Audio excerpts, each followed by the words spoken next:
നീലോ ഇടി നീലോ ചത്താടി നീ എന്താ എന്തിനാ ഒച്ച വെക്കണേ? അടിച്ച് കണക്കുറ്റി പോയി ശബ്ദം താഴ്ത്തി സംസാരിക്കും. എന്താ എന്താ പ്രശ്നം? എന്താ പ്രശ്നം എന്നാ? കുട്ടമ്പിള്ളയില്ലേ കുട്ടമ്പിള്ള, അയാൾ തന്നെയടി നിന്നെ തന്ത. ആവശ്യമില്ലാത്ത വിരള് ചൂണ്ടിയാ വിരളിനെ ഞാൻ ഓടിക്കും. എന്റെ പൊന്നച്ഛ, നേരം വെളുക്കാൻ നോക്കിയിരിക്കണോ പ്രശ്നം ഉണ്ടാക്കാനായിട്ട്? അല്ലെങ്കിൽ തന്നെ ഇവിടെ എപ്പോഴും വഴക്കാ. എന്റെ പൊന്നു മക്കളെ, അച്ഛൻ വഴക്കുണ്ടാക്കണതിന് തക്കതായ കാരണമുണ്ട്. ഇപ്പൊ എന്താ അച്ഛന്റെ കാരണം? എന്റെ മറവിൽ ഇവിടെ ആരും കരുക്കള നീക്കണ്ട. ബാലു അത് കണ്ടുപിടിക്കും. വീട്ടുകാർക്ക് ബാലുവിനെ വേണ്ട, പക്ഷെ നാട്ടുകാർക്ക് വേണം. എന്റെയും നിന്റെയും പേരിൽ എഴുതിത്തരാന്ന് പറഞ്ഞ ആ 80 സെന്റ് നീ ഇപ്പൊ കച്ചവടം അടിക്കാൻ പോണ.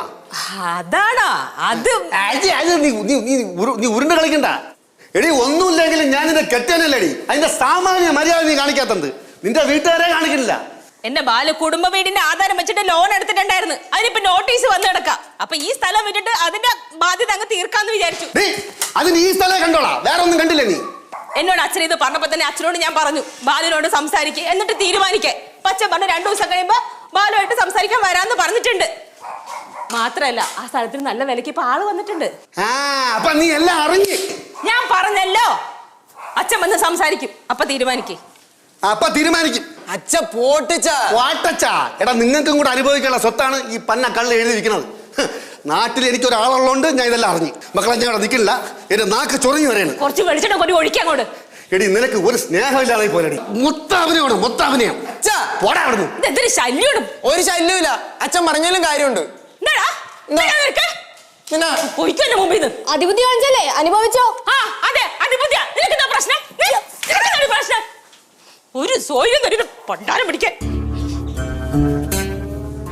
അച്ഛാ, അച്ഛൻ എന്താ ഇവിടെ കുത്തിയിരിക്കണേ? നീ പോടേ, അകത്ത് വല്ല ചായ കാപ്പിയാലും കൂടി പോ. നീ പോടാ, ഞാൻ പോവാം. ഞാൻ പോവാണേ. പോരാ.